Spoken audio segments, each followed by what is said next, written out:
Okay, so I'm not going to get into free will here and God's sovereignty. It's a huge argument, but I do believe it says here in John, Jesus says, "You did not choose me, but I chose you and appointed you to go and bear fruit that will last.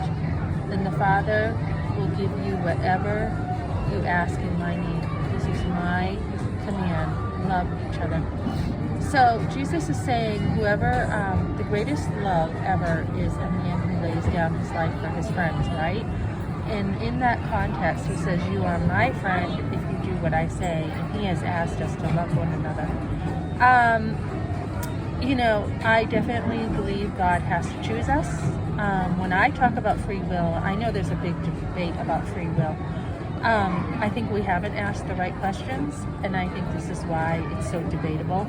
God says that we are dead in trespasses and sins until we are so-called awakened to God.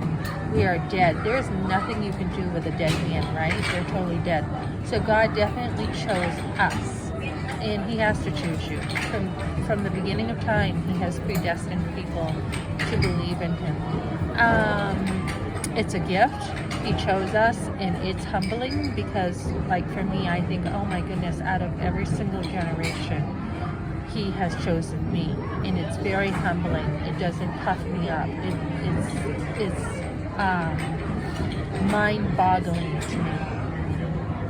But when I think of the sense of free will, because we are not robots, I think it goes hand in hand, and I think we have a choice to respond to him or to answer his what's the word, like his wooing of us, his people have different terms for this, his calling us in. We have a choice.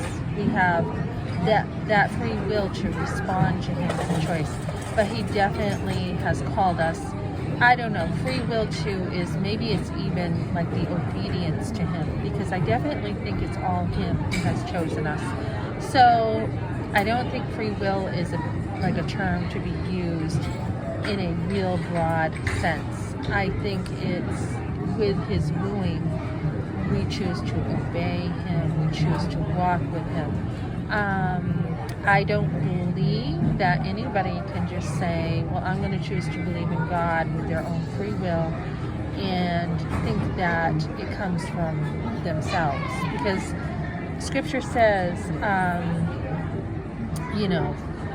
that we are given, basically, it's by faith we're saved, not of works, lest any man should boast. So even the work of believing in God is a work that somebody can boast in. So I think this is where Christianity gets divisive. We are not to boast. Everything is a free gift from him. So we can pray for people to flourish, and we can pray that they come to know God, but you do have to let go, because it's God who does the work.